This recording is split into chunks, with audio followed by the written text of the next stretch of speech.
Votre recherche pour vous assurer de la vérité sur un fait ou un événement se résume à la recherche de l'information. Informés, nous nous lançons dans cette optique. Nous nous engageons à réunir toutes les connaissances sur un sujet bien déterminé pour enfin captiver votre attention.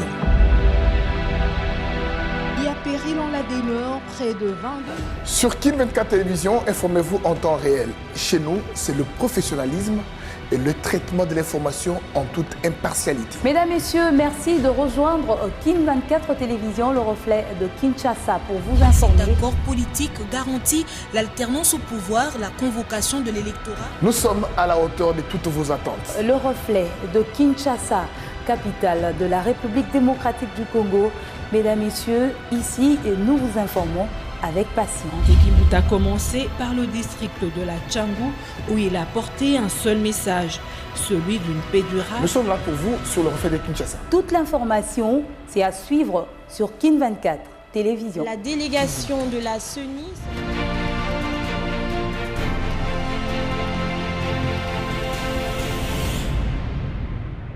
Merci d'avoir choisi Kin 24 Télévision pour vous informer. Mesdames, Messieurs, bonjour et bienvenue à cette session des nouvelles. Les conducteurs des transports en commun ont repris le travail ce mardi. Cette décision est issue de la réunion tenue le lundi dernier par le gouverneur de la ville de Kinshasa et l'association des chauffeurs du Congo, ASECO. Il a également été décidé donc de la fin des demi-terrains et la suspension de contrôle des taxis affectés au transport en commun. Idriss Kalombo et Alain Mavouidi. C'est une journée marathon pour le membre du gouvernement provincial de la ville de Kinshasa pour remédier à la grève brusque déclenchée par le chauffeur de taxi et taxibus ce lundi 21 mai. Tout est parti du commissariat provincial de Kinshasa où se sont retrouvés le général Silvano Kassongo, le ministre provincial de Finances et de l'Économie, celui du transport ainsi que le représentant des associations des transporteurs de la ville. Un bref échange a sanctionné cette rencontre avant qu'il se rende à l'hôtel de ville de Kinshasa pour y rencontrer le gouverneur de la ville, André Kimbuta. Plusieurs décisions ont été prises, dont la plus importante est la reprise des activités des transporteurs dès ce mardi 22 mai. J'ai ici leur comité, les comités de transporteurs, de nos amis taximens, de nos amis qui conduisent les taxibus. Ils ont présenté leur doléance, c'est résumé en 4 points. D'abord, j'ai confirmé à mes amis qui sont là que c'est moi qui ai signé l'arrêté. Il est dit dans la loi, à chaque augmentation de plus de 10%, je dois également signer un arrêté réajustant le prix de transport. Il s'est fait que depuis 2011, je l'avoue, compte tenu du faible pouvoir d'achat des Kinois, je n'ai jamais pris un arrêté réajustant le prix de transport dans la ville. J'ai fait un réajustement de l'ordre de 10 à 20%, pas plus de 20%. Tracasserie, c'est la grande nouvelle. Je leur ai dit, nous sommes au courant, ne pensez pas qu'on ne fait rien. Au 1er juin, vous verrez bien, il n'y aura plus ces histoires de bureau 2 dans toute la ville de Kinshasa. Le prix à la pompe, je viens d'annoncer, si vous suivez la tendance, vous allez voir la tendance du baril, elle est croissante. Nous risquons d'ici décembre à dépasser les $100. Les autres transporteurs, l'arrêté est là. C'est cet arrêté qui est d'application. Voilà. Qu'on doit respecter. Notons que toutes ces mesures du gouverneur de la ville de Kinshasa iront jusqu'au 31 mai en ce qui concerne le contrôle des véhicules de marque IST, appelés communément Ketch, et au 1er juin pour mettre fin à la tracasserie des agents dits Bureau 2, décriés par le chauffeur de la ville de Kinshasa. Et puis cette crise de transport a poussé également le ministre de l'économie à convoquer une réunion d'urgence avec le gouverneur de la ville de Kinshasa dans son cabinet de travail. Suivez. Ce matin, pratiquement tous les transporteurs privés ont garé leurs véhicules. Au chapitre des revendications, les chauffeurs exigeraient que les prix du carburant à la pompe diminuent. Derrière cette revendication de la baisse du prix du carburant, il y aurait la question des petites coupures. Les taximens n'ont pas de petites coupures à remettre aux usagers. Mais je crois que cette question est résolue par la Banque centrale. Deuxième revendication, il y a beaucoup de tracasseries depuis que la police a décidé d'aller en guerre contre les criminels qui opèrent essentiellement avec des véhicules communément appelés ketch. Nous ne pouvons pas encourager les tracasseries, mais l'État ne peut pas non plus accepter que des bandits continuent d'opérer. Non. Sur instruction du directeur de cabinet du chef de l'État, j'ai décidé de convoquer pour demain la Banque centrale, l'inspection générale de la police, parce que c'est la police qui contrôle les véhicules ketch, l'hôtel de ville de Kinshasa, Transco, New Transkin, qui sont des entreprises d'État, les transporteurs privés, et bien entendu, nous-mêmes du ministère de l'économie nationale, pour qu'ensemble nous trouvions une solution idoine. En attendant donc les conclusions de cette réunion, je lance un appel à tous les chauffeurs pour qu'ils reprennent le travail. Dans un autre registre, il faut des diplomates spécialisés pour la RDC en vue de lui permettre de faire face aux enjeux du moment. C'est ce qui ressort du débat général du lundi 21 mai à la Chambre basse du Parlement sur la proposition de loi portant statut du corps des diplomates de la RDC. Yves Konkondé et Alimassi Djabel. Le profil type d'une nouvelle génération des diplomates souhaités spécialisés, leurs conditions de travail et de vie, le régime disciplinaire ainsi que l'aération du texte en rapport avec les dispositions administratives, voilà qui est à retenir des préoccupations soulevées par les élus lors du débat général sur la proposition de loi portant statut du corps des diplomates de la République démocratique du Congo. Débat qui a conduit à la recevabilité du dit texte de loi à la grande satisfaction de son auteur, le député national François Bouhéindoua. Le monde aujourd'hui, il est devenu globalisant, il est planétaire. Donc les diplomates tels que c'était jusqu'à présent, ces diplomates généralistes, ce n'est plus ça dans le monde aujourd'hui. Il faut avoir des diplomates dans tous les domaines. Vous pouvez avoir une formation, oui, des relations internationales, mais on a besoin de diplomates spécialisés en mines, en pétrole, en environnement, en hydraulique rurale, etc., etc. Pour la députée nationale Vicky Katoumoua, les conditions socio-professionnelles du diplomate congolais doivent être améliorées. Je suis très sidérée chaque fois que je vais à l'extérieur et que je rencontre les diplomates qui devraient vendre l'image de notre pays. Les conditions dans lesquelles ils vivent sont des conditions escraves. Vous ne pouvez pas supporter. Il y en a qui marchent à pied. Lorsque nous avons des questions de sécurité ou des questions de lobbying, nous voulons faire le lobbying pour vendre l'image de notre pays à l'extérieur. Souvent, on nous rappelle que nos ambassadeurs sont toujours absents. Absents, pourquoi? Parce qu'il faut des moyens. La proposition de loi déclarée recevable est envoyée à la Commission des relations extérieures pour un examen approfondi. Adopter une feuille de route sur les actions à mener afin de transformer la SNEL en une entité efficace, c'est le résultat principal attendu des assises sur la relance de l'électricité. Ces travaux ont été lancés par le Premier ministre Bruno Tshibala pour le ministre de tutelle Ingele Ifoto. 4 ans après la libéralisation du secteur de l'électricité, la politique sectorielle devra répondre aux objectifs intégraux du pays. Nathalie Dembasuka Katalay et Jacques de Kenya y était pour le compte de Kin 24. Suivez. Je déclare ouvertes les assises sur le secteur de l'électricité en République démocratique du Congo. Pas d'énergie, pas de développement. Ce slogan a été rappelé au cours de ces assises sur la relance du secteur de l'électricité en RDC. Le Premier ministre qui a ouvert ces travaux a présenté aux participants les attentes du gouvernement. Donner un contenu concret, la promotion du partenariat public-privé dans le secteur de l'électricité en proposant des mesures incitatives susceptibles d'attirer les investisseurs privés dans ce secteur stratégique sur l'ensemble du territoire national. Définir un mécanisme simple. 4 ans après la libéralisation du secteur de l'électricité, il faut relever les forces et faiblesses de la politique nationale en cette matière afin de répondre aux objectifs de développement. Nous demandons à ces assises une assignation, c'est qu'il y a une politique nationale sur l'électrification de la République démocratique du Congo, Mais jusque-là, nous sommes qu'à 17,1 sur la moyenne africaine qui est à 42. Comment rattraper ces retards? Comment réduire progressivement ces déficits? Si nous sommes pragmatiques, nous interrogeons à qui? Cette fois-ci, ce n'est pas aux dirigeants. Nous avions fait appel aux gouverneurs, nous avions fait appel aux consommateurs, aux sociétés des consommateurs, nous avions fait appel à la société civile. Les parties impliquées, les partenaires publics et privés, comme la Banque mondiale par son représentant résident, les ministères du portefeuille et des finances ont tour à tour présenté la situation du secteur aux participants. Ouvertes ce lundi, ces assises se clôturent ce vendredi. Le gouverneur Kimbuta a inauguré un nouveau centre de dialyse le samedi 19 mai dernier à Limete dans l'enceinte de HJ Hospital. Suivez. Ce nouveau centre de dialyse est le fruit du partenariat entre le gouvernement provincial de Kinshasa et HJ Hospital.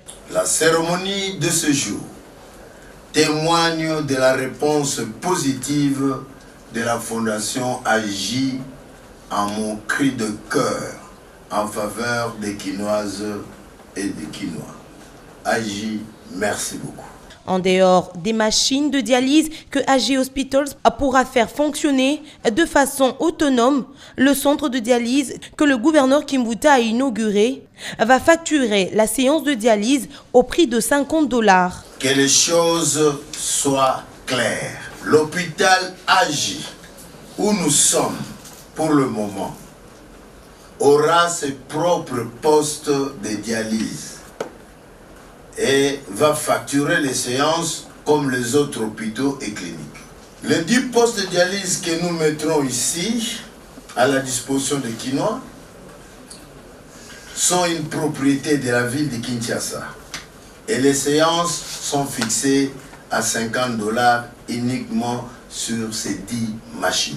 Le numéro 1 de la ville de Kinshasa dit un grand merci à ses partenaires de HJ Hospital pour la matérialisation de ce projet au bénéfice de la population quinoise. Et puis dans un autre registre, l'UDPS pour le peuple se dit prête pour les élections prochaines. Son président, Valentin Moubake, l'a affirmé devant sa base à l'occasion de la sortie officielle de ce parti politique. L'UDPS pour le peuple est officiellement reconnu par le ministère de l'Intérieur et le CENSA. Naïs Kilondo et Alama Vouidi nous en disent plus. Tous ceux qui se reconnaissent en Tshisekedi doivent rejoindre l'UDPS Le Peuple.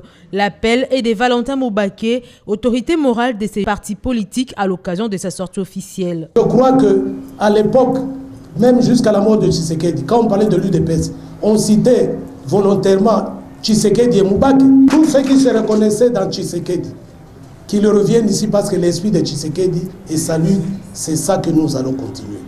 Venez investir les organes de base de l'UDPS, c'est l'UDPS que Tshisekedi nous a laissé en fait, que nous sommes en train de poursuivre. Nous n'avons pas à sanctionner tel ou tel, ou à dire passer par telle ou telle commission. En attendant la tenue du conclave de l'UDPS Le Peuple, Valentin Moubake a été désigné président intérim du parti par sa base et promet d'organiser ses assises dans le prochain jour. Le ministère de l'Intérieur m'a écrit comme président national de l'UDPS Le Peuple. Moi, désormais, et je m'adresse à la base, je commencerai à signer président national AI.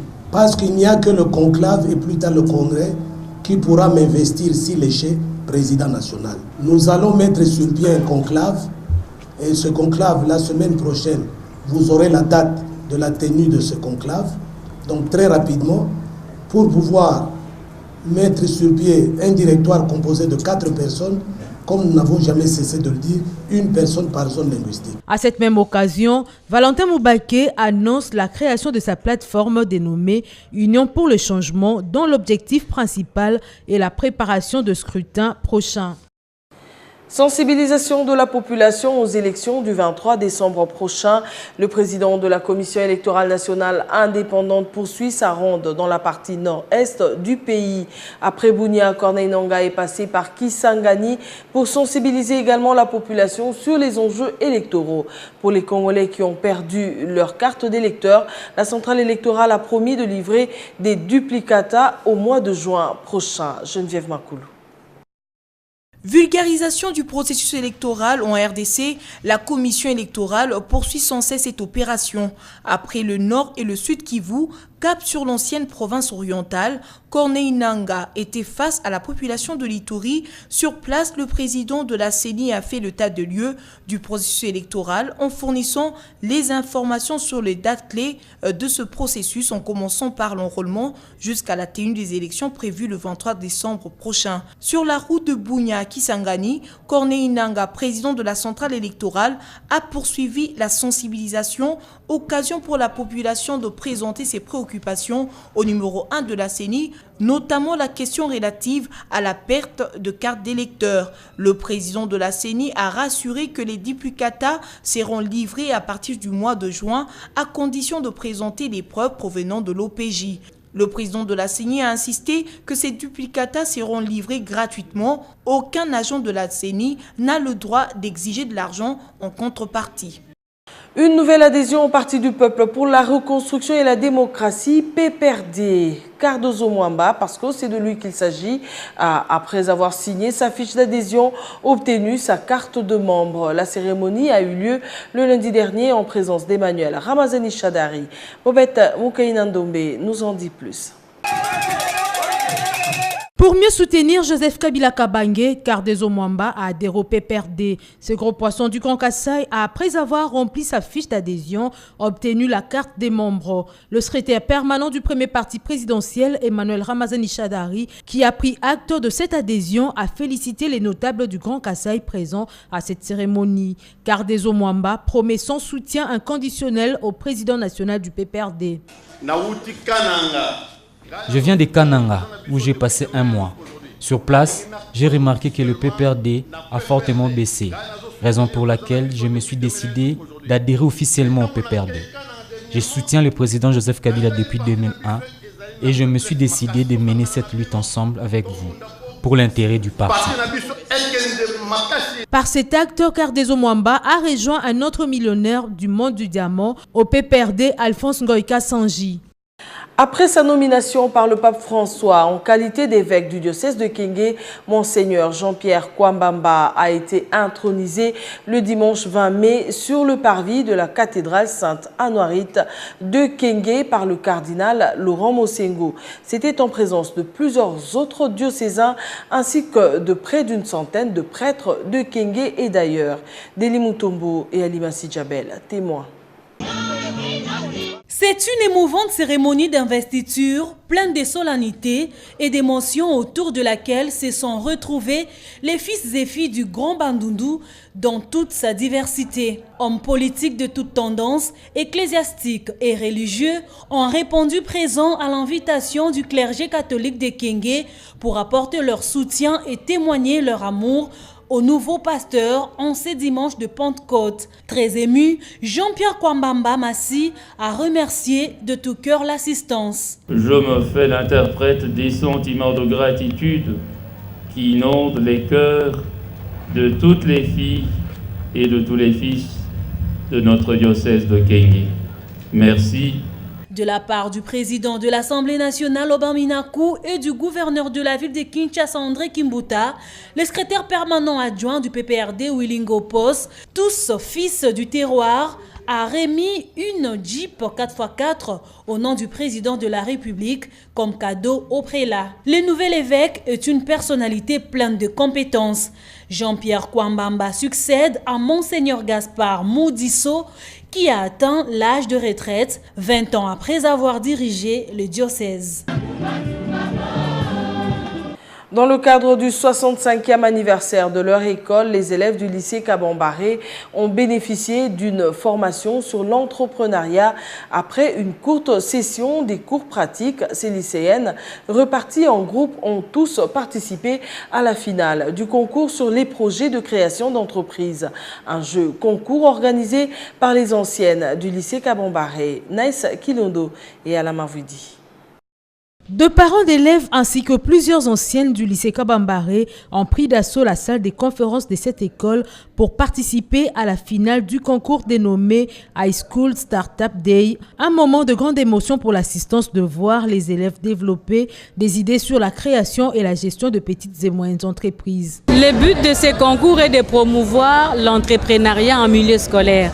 Je crois que tout au long de ce programme, nous avons suivi les élèves qui ont développé les idées d'entreprise, qui ont défendu leurs idées d'entreprise. Nous formons les gens après l'université, ils se retrouvent sans emploi. Parce que justement, en aval ou en amont, il n'y avait pas cette initiative-là. Occasion pour la préfète du lycée Kabambaré de remercier les anciennes élèves pour l'initiative. Nous disons un grand merci à l'IC, qui est l'association des anciens et anciennes élèves du lycée Kabamba, parce que depuis qu'ils ont fini, ils ne sont pas partis pour du bon.